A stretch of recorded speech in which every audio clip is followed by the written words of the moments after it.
श्री रामकृष्ण लीला प्रसंग स्वामी शारदानंद जी द्वारा लिखित पाठ संख्या 272।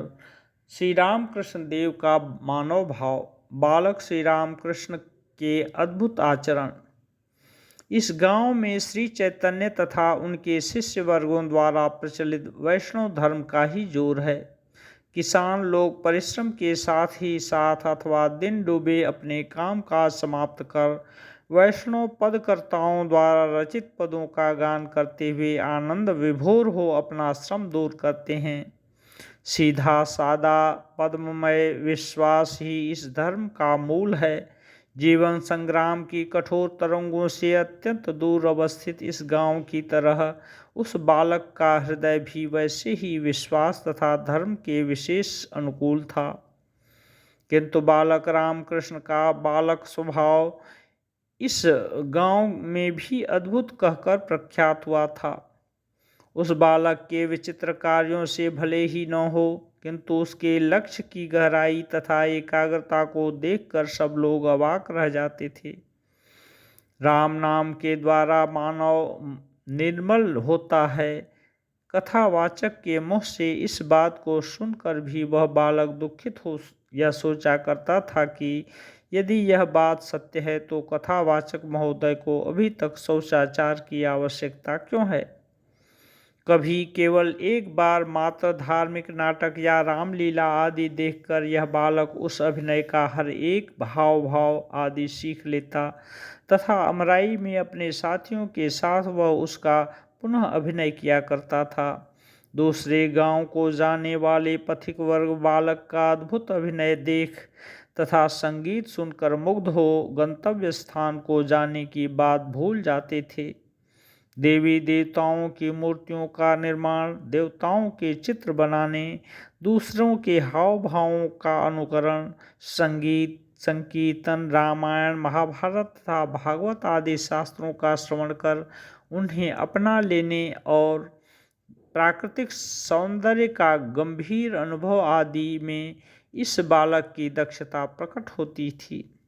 उनके श्रीमुख से हमने सुना है कि काली घटाओं से आच्छादित आकाश में शुभ्र बक पंक्ति को देखकर सर्वप्रथम वे समाधिस्थ हुए थे।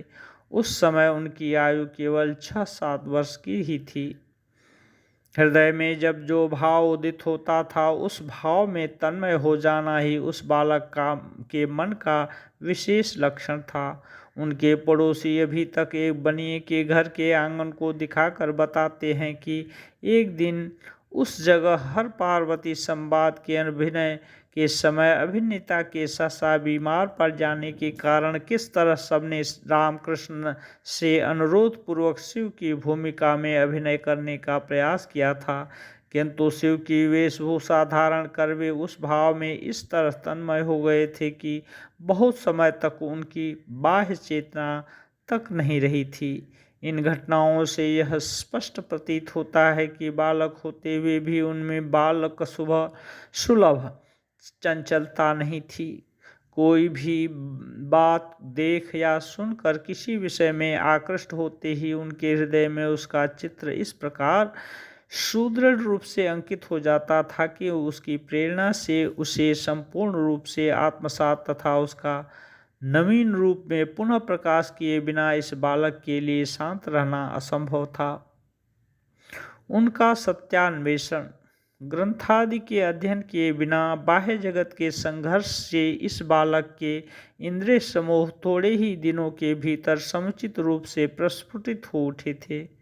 जो कुछ सत्य है प्रमाण प्रयोग के द्वारा उसे समझ लूँगा, जो कुछ सीखूँगा उसे कार्य रूप में परिणत कर लूँगा और असत्य के सिवाय संसार की किसी भी वस्तु को घृणा की दृष्टि से नहीं देखूँगा।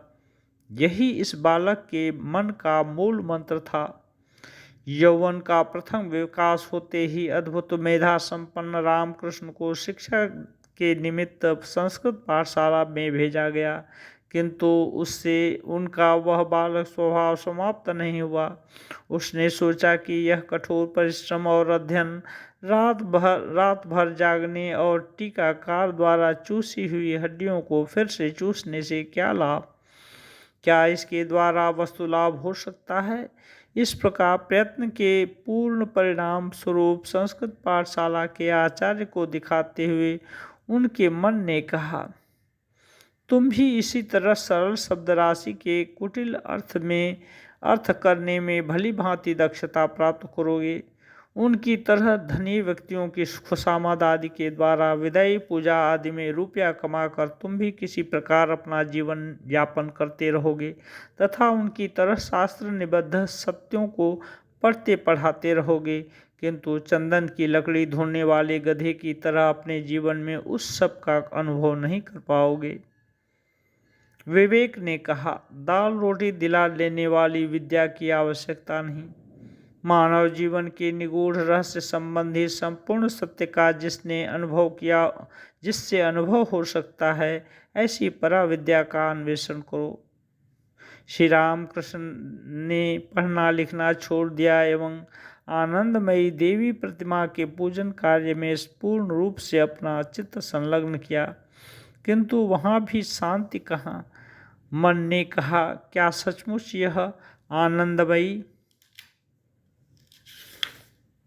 प्रतिमा जगत जननी है अथवा यह केवल पाषाण मूर्ति है? क्या यह वास्तव में भक्ति पूर्वक अर्पण किया हुआ पत्र पुष्प फल मूल आदि ग्रहण करती है? क्या मानव सचमुच ही इनका कृपा कटाक्ष पाकर सब प्रकार के बंधनों से मुक्त हो दिव्य दर्शन प्राप्त करता है, अथवा मानव मन में बहुत दिनों से संचित कुसंस्कारों ने केवल कोरी कल्पना द्वारा यह छायामयी मूर्ति गढ़ी है और मनुष्य अनादिकाल से ही स्वयं को धोखा खाता चला आ रहा है? इस समस्या को हल करने के लिए बालक के प्राण व्याकुल हो उठे तथा उनके हृदय में धीरे धीरे तीव्र वैराग्य ने आसन जमाना आरंभ कर दिया। उसमें अंकुर निकल आया, विवाह हो गया, किंतु इस प्रश्न की मीमांसा किए बिना उनके लिए सांसारिक सुख भोग असंभव हो गया। नित्य नाना प्रकार के इस प्रश्न के समाधान में ही मन लगा रहा एवं विवाह, संसार, यात्रा, विषय बुद्धि, अर्थोपार्जन, भोग सुख तथा अत्यावश्यक आहार विहार आदि सब कुछ उस समय पूर्ण रूप से निरर्थक लगने लगे। इन बातों की केवल स्मृति ही रह गई। सुदूर कामारपुकुर में श्री रामकृष्ण देव का जो बालक भाव संसारी लोगों के हंसने का विषय हुआ था, वही दक्षिणेश्वर में आकर और भी उपेक्षणीय हो गया, पागलपन कहा जाने लगा। किंतु इस पागलपन में उद्देश्यहीनता या असंबद्धता कहाँ थी? इंद्रियातीत वस्तु को साक्षात रूप से जानने, स्पर्श करने तथा उसका पूर्ण आस्वादन करने की भावनाएं क्या उसके विशिष्ट लक्षण नहीं थे? जिस सुदृढ़ धारणा, अथक प्रयत्न तथा स्नेह संबंधी सरलता एवं एकाग्रता ने कामारपुकुर में बालक श्री रामकृष्ण के बालक स्वभाव को अद्भुत शोभा प्रदान की थी, उसी ने उस समय आपात दृष्टि में पागल प्रतीत होने वाले श्री रामकृष्ण के पागलपन को भी एक अद्भुत अदृष्टपूर्व घटना के रूप में परिणत कर दिया।